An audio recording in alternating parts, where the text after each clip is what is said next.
ஏற்கனவே சாம்சங்கில் வந்து கேலக்ஸி M11 அப்படிங்கிற ஒரு ஸ்மார்ட் ஃபோனை வந்து நம்ம சேனலில் பார்த்தோம். ஸோ இப்போ வந்து சாம்சங்கில் அதரையோட கொஞ்சம் ஸ்பெசிஃபிகேஷன் கம்மியான ஒரு ஸ்மார்ட் ஃபோனை லான்ச் பண்ணியிருக்காங்க இந்த ஃபோன் கூட சேர்த்து. அதாவது சாம்சங் கேலக்ஸி M01 அப்படிங்கிற ஸ்மார்ட் ஃபோனும் இந்த ஃபோன் கூட லான்ச் பண்ணியிருக்காங்க.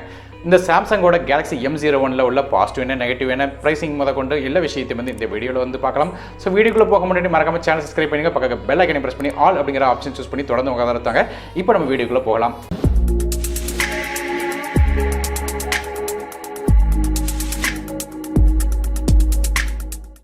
சாம்சங்கோட இந்த கேலக்ஸி M01 ஸ்மார்ட் ஃபோனை பற்றி பேசும்போது முதல்ல ஃபோனில் இருக்க பில்லேருந்து ஆரம்பிக்கலாம். பில்டை பொறுத்தவரை நார்மலான பிளாஸ்டிக் பாடி தான் கொடுத்துருக்காங்க. கலர்ஸை பொறுத்தவரையும் இது வந்து பிளாக், ப்ளூ, ரெட் அப்படிங்கிற 3 டிஃப்ரெண்ட்டான கலர்ஸில் கிடைக்குது. ஃபோனோட டிஸ்பிளே அப்படின்னு பார்க்கும்போது ஃப்ரண்ட் சைடில் நமக்கு வந்து 5.7 இன்ச் HD+ ரெசல்யூஷன் உள்ள LCD டிஸ்பிளே கொடுத்துருக்காங்க. இது வந்து ஒரு வாட்டர் ட்ராப் நாச் டிஸ்பிளேயாக வருது. ஸோ இந்த 2020 அட்லீஸ்ட் ஒரு 6 இன்ச் டிஸ்பிளேயாக கொடுத்துருக்கலாம். இவங்க வந்து 5.7 இன்ச் டிஸ்பிளேயாக எடுத்துகிட்டு வந்திருக்கிறது ஒரு நெகட்டிவ் தான். ப்ராசர் அப்படின்னு பார்க்கும்போது இந்த ஃபோனில் வந்து குவால்காமோட ஸ்னாப்டிராகனோட 439 சிப்செட் கொடுத்துருக்காங்க. இது வந்து ஒரு octa-core processor, maximum clock speed 1.95 GHz வரையும் போகும்.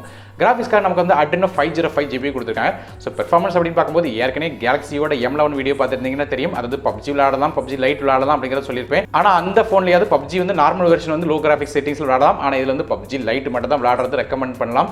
காரணம் என்ன கேட்டிங்கன்னா, நார்மலான பப்ஜி வந்து விளையாடணும்னு நினச்சிங்கன்னா வந்து கண்டிப்பாக ஃப்ரேம் ட்ராப்ஸ் இருக்கும். லோ செட்டிங்ஸ் வச்சு விளையாண்டாலும் சரி தான், அங்கங்கே 1-2 இடத்துல ஃப்ரேம் ட்ராப்ஸ் நீங்கள் லைட்டாக நோட் பண்ணுவீங்க.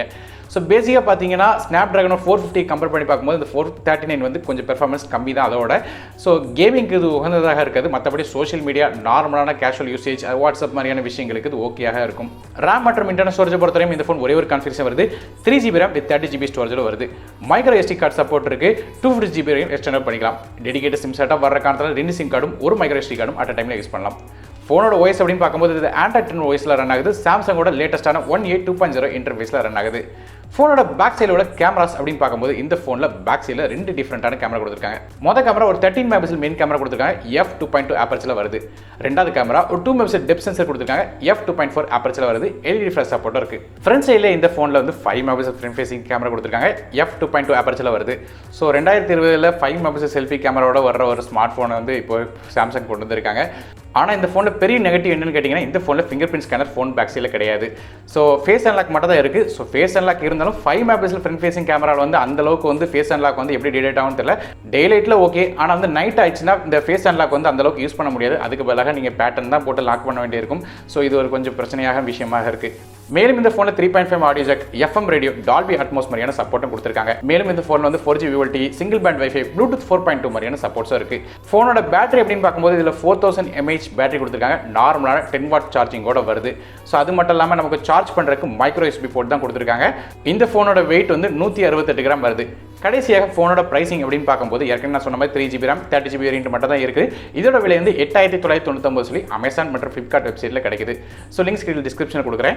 இந்த ஃபோன் வந்து யாருக்கு செட் ஆகும் அப்படின்னு கேட்டிங்கன்னா, பேசிக்காக சாம்சங் ஃபேன்ஸ் இருக்கேன். ஆனால் வந்து நான் 10,000 ரூபாய்க்குள்ள வந்து சாம்சங் ஃபோன் வாங்கணும்னு நினைக்கிறவங்களுக்கு வந்து செட் ஆகும். ஆனால் வந்து இந்த ஃபோனில் வந்து கேமிங் பண்ண முடியாது.